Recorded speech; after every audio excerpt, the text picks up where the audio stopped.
So the tiara really was in there, huh? Now I'm wondering if the last passenger who stepped off the tram was Phantom Thief B himself. I don't remember there being any unusual passengers on board, though. I see. So you have no idea who Phantom Thief B could have been then? To have done so much and yet left no trace of his presence. He must truly be a master at covering his tracks. I'll say, but hey, at least we were able to get the tiara back. I suppose that's good enough. What's wrong, Reem? Why are you staring at me like that? I think it's time we put an end to this little charade. Don't you, Baron Blue Blanc? Or should I call you Phantom Thief B? What?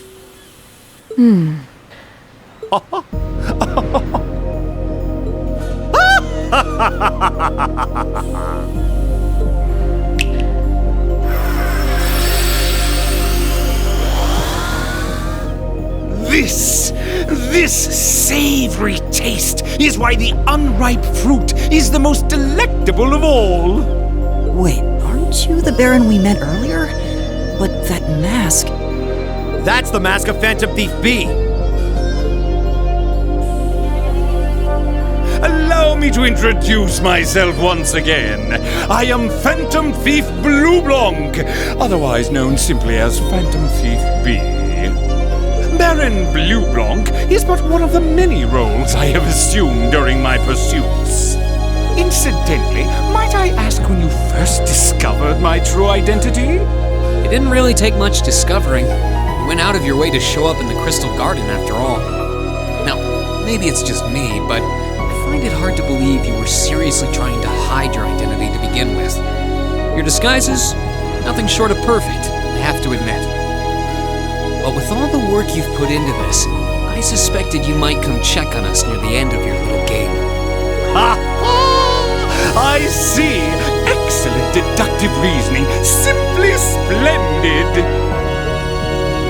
But why would you do something like this? Why go to all the trouble? Does that interest you? Must there be a motive? Nah. Now that we know your identity, there's nothing more to discuss. Theft is a crime. Indeed, a crime we will not allow to go unpunished. What spirited youths you are!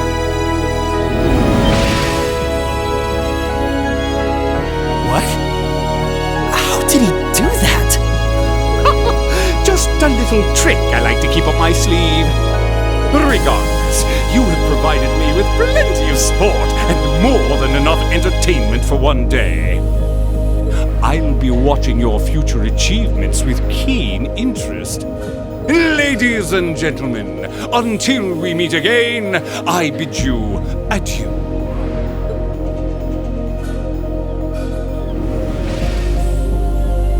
He disappeared again.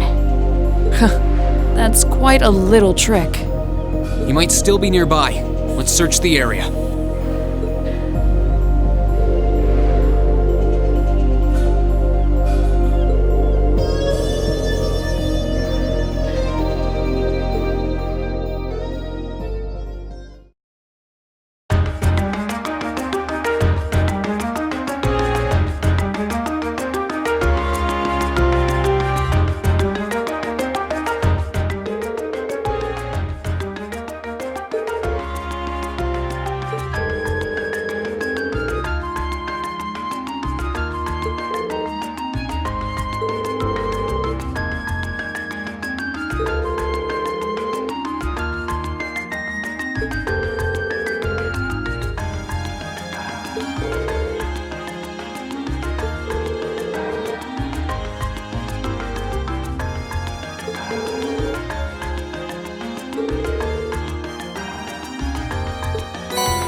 They're wearing the same uniform as Reen's sister. Yeah, they must go to St. Astraea too. So, the famous St. Astraea Girls' School is around here, huh? It's supposed to be a combined middle and high school exclusively for the young ladies of the nobility. Yeah, this is one part of the capital that the masses have no reason to visit. Although, I can at least support the school's commitment to fostering chastity and rejecting materialism. You seem to know an awful lot about a fancy girls' school. No, I don't. This is all just common knowledge. Anyway, let's go and wait by the front gate. Yeah, those were the instructor's orders. I'm feeling kinda nervous, actually. Why would you? To men, this academy must seem clad in the mysterious, impenetrable aura of feminine nobility.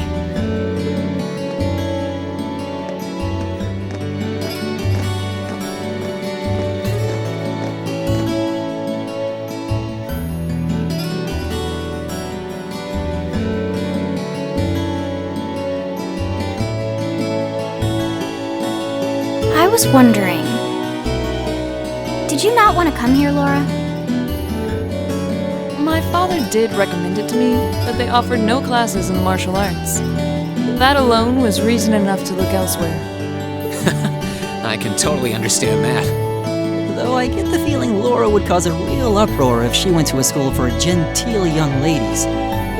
Yeah, I can picture the chaos now. Oh? I have a number of acquaintances who attend there, and from all I hear, it does seem to be a wonderful school. I've heard that even Princess Alfin herself is a student there. I've heard that too. Princess who? You've seriously never heard of her? I know you're not from Erebonia, but even still. To be fair, I wouldn't be surprised if plenty of Erebonians didn't know who she is. Princess Alfin is the daughter of our reigning emperor, His Majesty Emperor Ugent. She's supposed to be as sweet as an angel and popular with everyone. Is that so? Actually, I believe she's the same age as Fee. I've had the opportunity to meet her once before. She truly is as charming as the rumors suggest. I figured as much. I've seen photographs of her plenty of times in magazines, though I've never had the opportunity to meet her. Sounds like she's in the same school year as Elise, come to think of it. She has a twin brother, too, Prince Cedric. He's the crown prince of Erebonia. Oh, right. I think I've seen a picture of the prince in a magazine before. Dark blonde hair, like Eustace's brother, right? Oh, I think you're thinking of Prince Olivert. He's Cedric and Alfin's older brother. Why isn't he the crown prince then? I've heard the reason is that his mother was a commoner.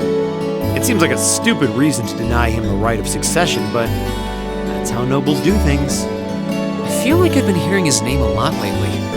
He made a big splash when he came back from Liberl aboard that airship.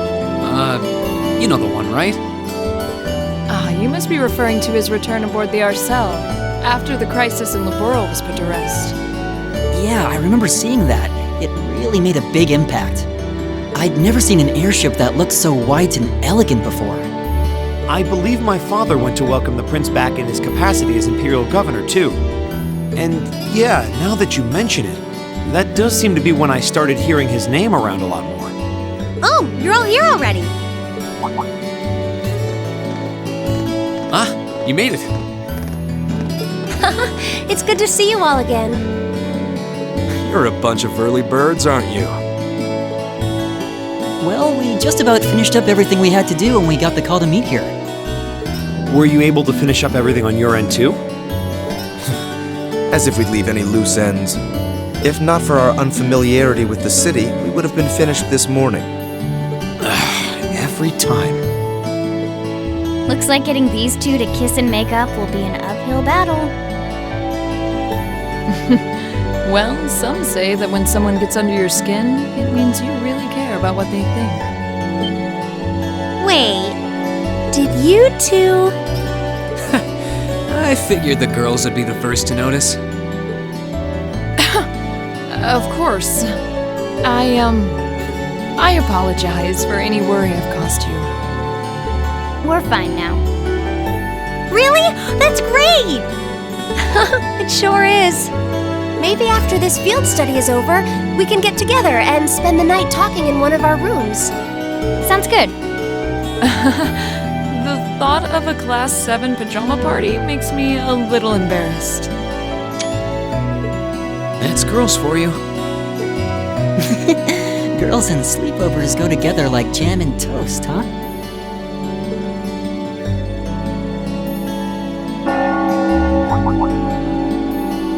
That must be Heimdallr Cathedral's bell. It has a solemn, stately sound, wouldn't you say? It sounds so different from how it does in the Ost district. Though that makes sense considering the distance. That bell ringing must mean it's 5 o'clock, which means it's almost the time we were supposed to meet here. Rain? Elise, what are you doing here? Wait, I guess this is your school, so where else would you be? Yes. I see all of your classmates are with you too. It's only been a week since we saw you, hasn't it? Well, we were told to meet here. Wait a minute. Are you the ones? The 9 guests I was told to expect at 5 o'clock sharp? Well, there are 9 of us in Class 7. Wait, what? Then that would mean you're the one we were told wanted us to come here? Actually, I suspect that would be a friend of mine. Why does she always have to be such a mischief maker? I swear. She could have at least given me a little warning that you were coming. Elise?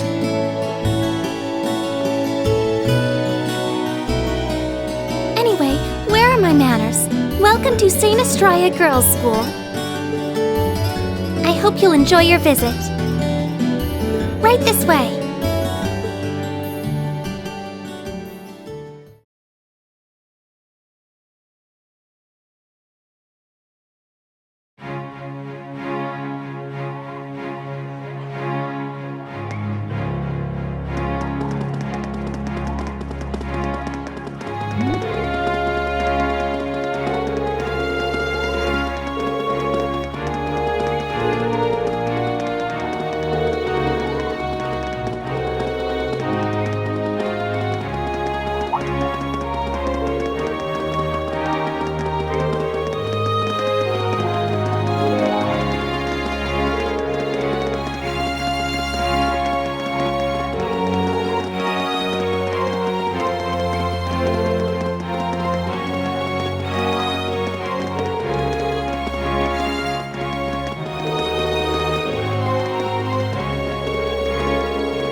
What's in here?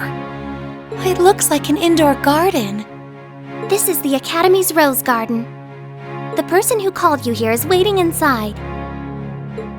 Who did call us here anyway?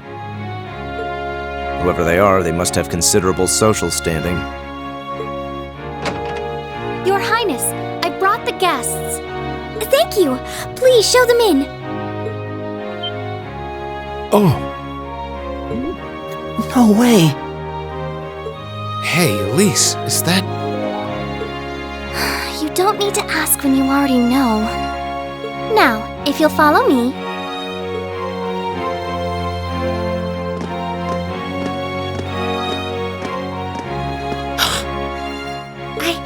I knew it!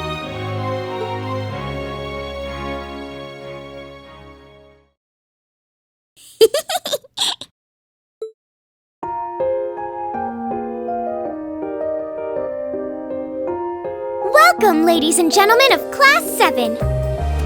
My name is Alfin. Alfin Arner. It's a pleasure to meet all of you.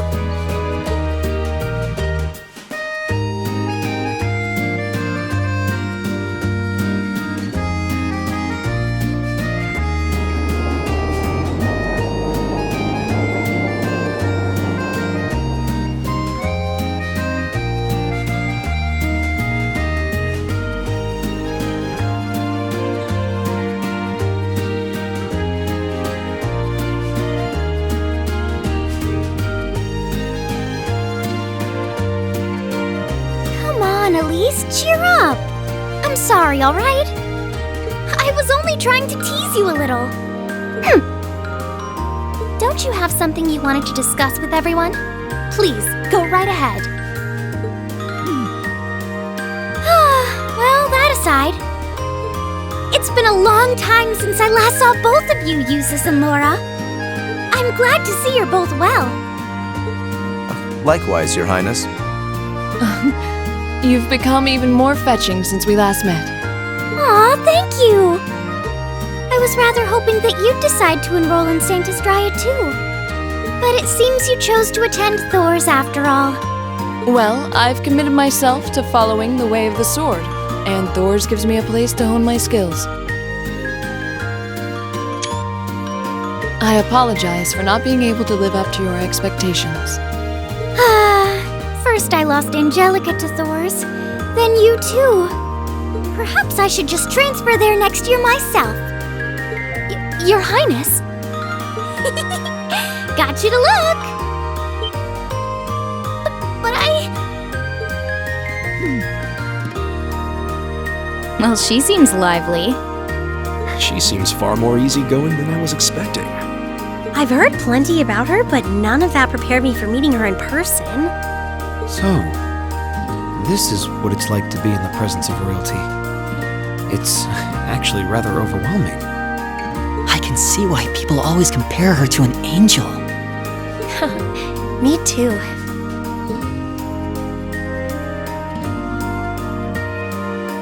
Please don't worry about me. Well, I still have much to learn before I feel like I deserve my status among the nobility. I've been blessed with wonderful friends, and I'm enjoying life here at the Academy. Well, she does seem to have at least one wonderful friend. Kind of an understatement when that friend happens to be Princess Alfin. I'm particularly happy to finally be able to meet you, Reem Schwarzer. Elise has told me so much about you. Your Highness! I'm honored that you'd say so. Elise always mentions in her letters what a great friend she has. As her brother, I wanted to thank you for that. Reem? Oh, it's so refreshing. You're every bit the person Elise says you are. Perhaps even more so. Huh? Actually, I have a teensy-weensy favor to ask. Do you think I could join Elise in thinking of you as my dear brother as well? What? Your Highness! You see, Elise has spoken of you so often that in my heart, you've already come to feel like family. And now that I've had the opportunity to meet you, I fear I simply can't suppress these feelings any longer. I have 2 brothers already, of course, so I'm sure it won't take long to adjust. I couldn't possibly. I mean... That's enough, Your Highness. Aw, don't be so stingy. Surely it wouldn't hurt to share him with me a little. Anyway, that aside, the reason I called you here today was not to talk with me. There is someone else who would like to meet you.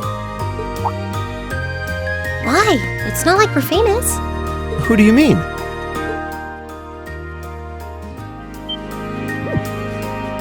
Hey, isn't that... A guitar? No, a lute? Oh, it seems he's arrived. Oh,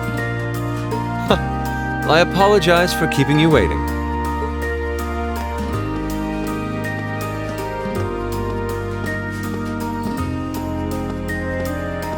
it's a pleasure to see you again. And you as well, young lady. Well, I trust everyone here has been making themselves comfortable?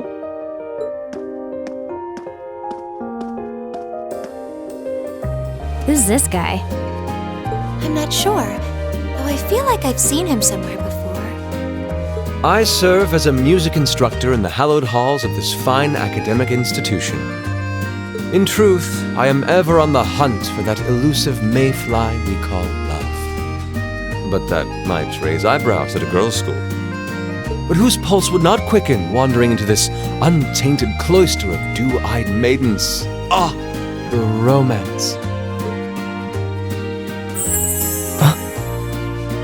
Could he be? Ow! I think that's quite enough. Any more of that and our guests may start edging toward the exit.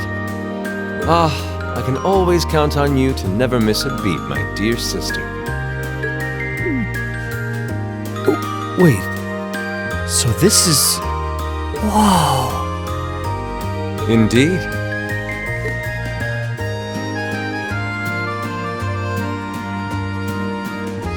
'Tis I, Olivert Arner, also known by some unscrupulous individuals as the debaucherous prince. I also serve as Thor's Military Academy's ornamental chairman of the board. It's a pleasure to finally meet you, ladies and gentlemen of Class 7.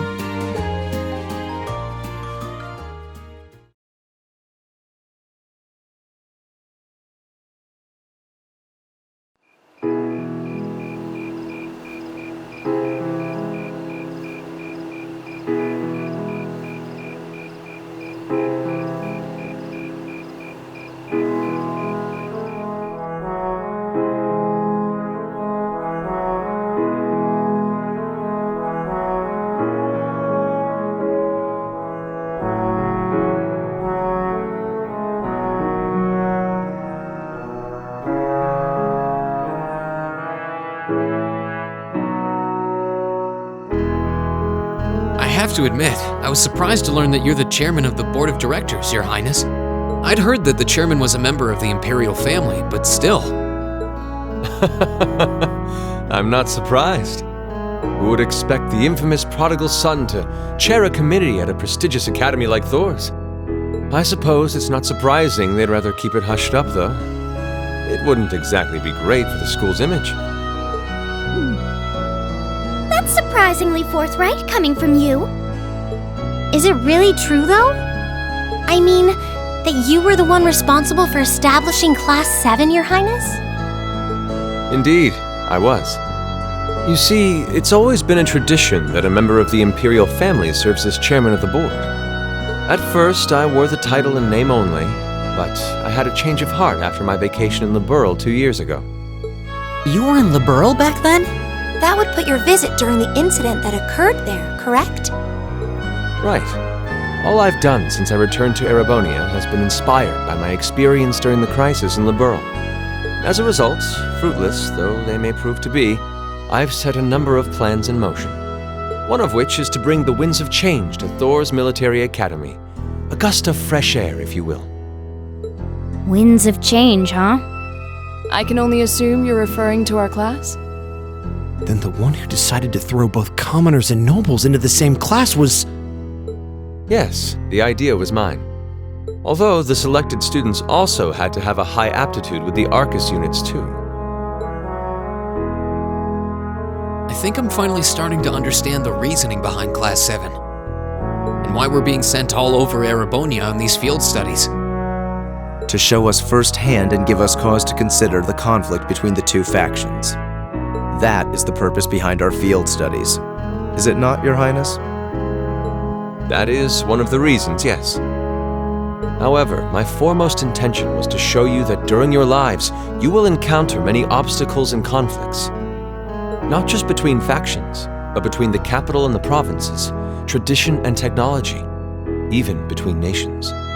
In these turbulent times, I thought that this would provide the hands-on education today's promising youths need. We need up-and-comers who can think and act independently to face tomorrow's challenges head-on. That makes sense. Wow, that's quite a plan. I can't help but feel a little unsure whether we can live up to such high expectations.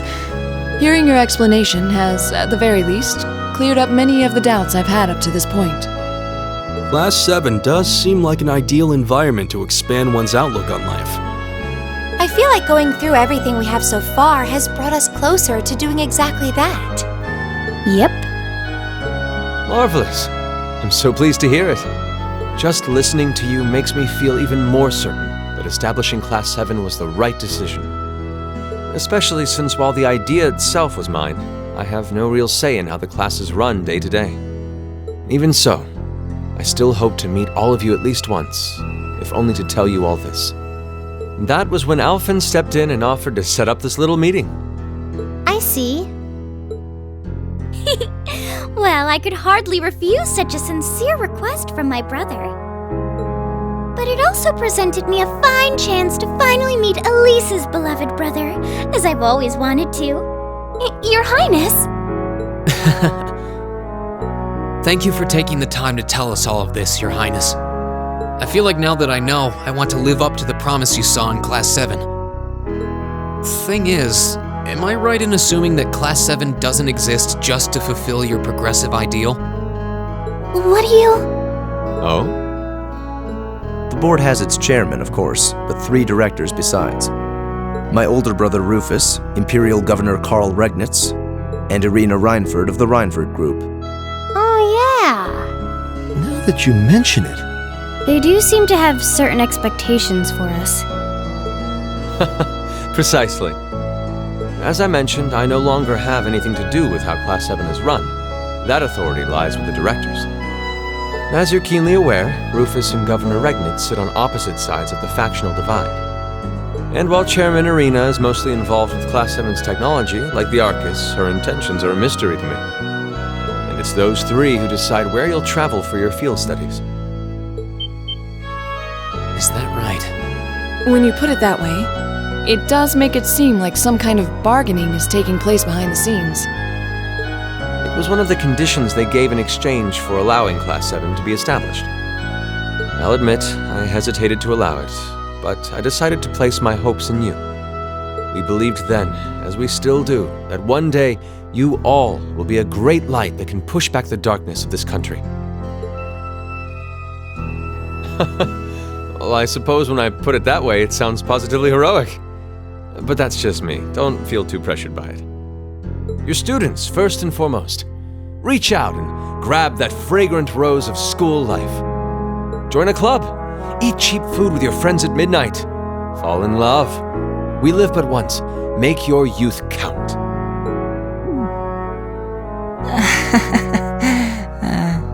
You know, it's weird, but hearing you say that kind of takes a load off my mind. By the way, just earlier you said that we believed the Class 7 would be a great light. Is there someone else involved with Thor's who shares your vision for our class, Your Highness? There is. Principal Van Dyke. I once attended Thor's myself and studied under him. He gave my proposal to establish Class 7 his full backing. I see. He's been particularly considerate toward us ever since we arrived at the Academy. While he has no direct control over the running of the Academy, he does preside over the board meetings. And above all, he's the one who assembled an excellent team to give you first-rate training. An excellent team, you say? Are you referring to Instructor Sara? Well, she's certainly one of them. Still, coaxing her away from her former line of work certainly played a large part in giving Class VII a great foundation. She is, after all, one of the strongest people in the Empire, and her experience makes her a natural field leader. Wait, what? Instructor Sara? One of the strongest people in Erebonia? Exactly what experience might you be referring to? I've even heard rumors of her daring exploits myself. She was known as the Purple Lightning. Doesn't that sound exciting?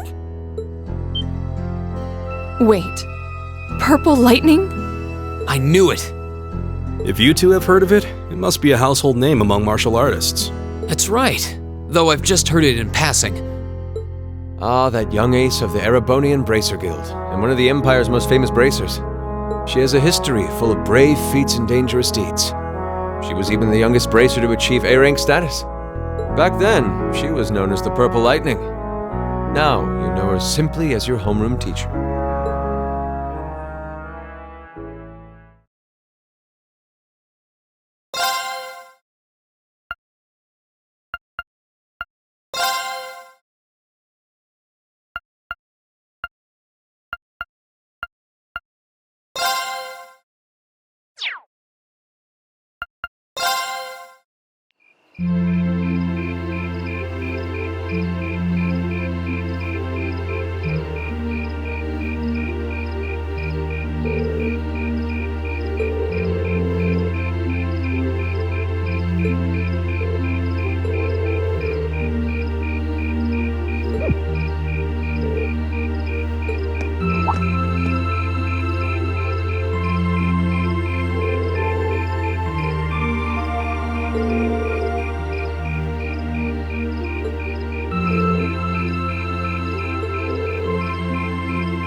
Keep up the good work!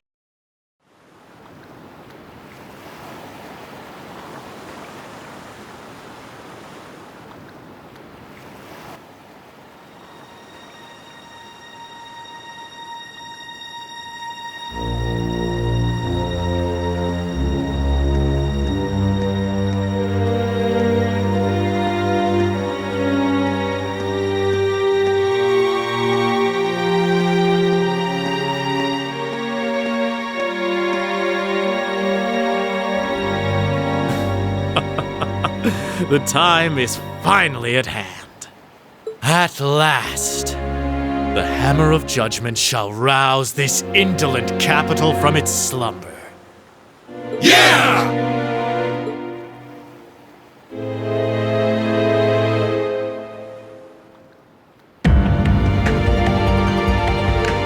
Comrade G, all of the necessary preparations are complete. But it feels like you have so few men accompanying you. Wouldn't it be wise to call in a few others for backup? There's nothing to fear. As long as I have this flute, not even the railway military police stand a chance of stopping us. Tomorrow, the people of this land will at last know our name. My dear comrades, I shall be counting on you all. Yeah!